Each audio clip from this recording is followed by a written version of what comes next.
Socrates did not believe in democracy. You heard it right, he thought it was a farce. He would often explain that a world where everyone had equal rights and expressed everything was nothing more than a utopia, and this is why he was executed.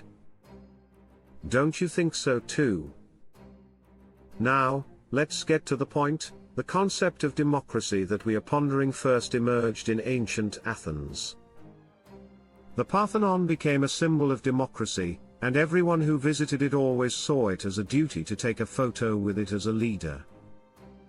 In ancient Greece, another achievement was that philosophy criticized and approached democracy with suspicion. Socrates, recognized as the father and founder of Greek philosophy, is portrayed in dialogues with Plato in a very pessimistic light concerning democracy. Especially in the sixth book of Plato's Republic, Socrates has a conversation with a character named Adeimantus.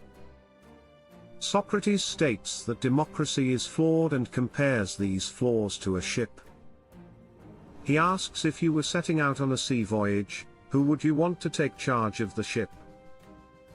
Adeimantus replies that of course, it should be someone with seafaring skills, someone who has spent time at sea. Socrates then questions whether it is appropriate for just anyone to make the decision when choosing the leader of a country.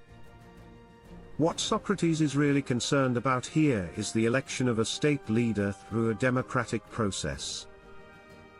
But all those who cast votes must be well educated and loyal to their state. When personal interests come into play, it will fall outside the bounds of democracy, and everyone will seek to obtain something according to their own interests. Then, is democracy real? Or is it something to be believed in? This is why Socrates thinks that democracy is a utopia. In short, an ill-informed and biased voting process will push the ship into the storm, and if an inexperienced captain takes the helm, the ship will sink. Therefore, democracy is foolishness because it is biased. Socrates lived during the rise of democracy in Athens, but he deeply questioned this system. Democracy was seen as a form of government where the will of the people was represented at the highest level. However, Socrates argued that when the will of the people was not supported by knowledge and wisdom, it could lead to disaster. Socrates knew that democracy could lead to the rise of demagogues. The tragic Sicilian expedition of Athens showed how charismatic leaders who deceived the people could make great mistakes. The fear that the people could be easily swayed by simple answers and tempting promises was one of the main reasons why Socrates criticized democracy. Socrates was not elitist in the usual sense. He did not argue that only a small group should vote. However, he insisted that only those who thought about issues rationally and deeply should be allowed to vote.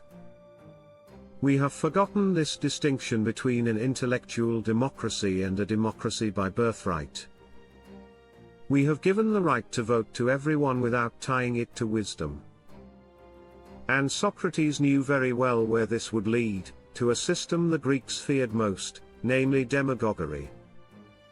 Socrates was sentenced to death in 399 BC and was executed. He was accused of corrupting the youth of Athens and not believing in the gods of the state. He was tried by a jury of 500 people and sentenced to death. The method of execution was the ingestion of hemlock, a commonly used poison at the time.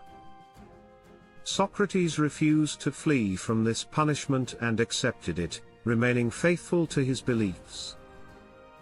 This event is considered a significant turning point in history, as had a profound impact on Socrates' philosophical legacy.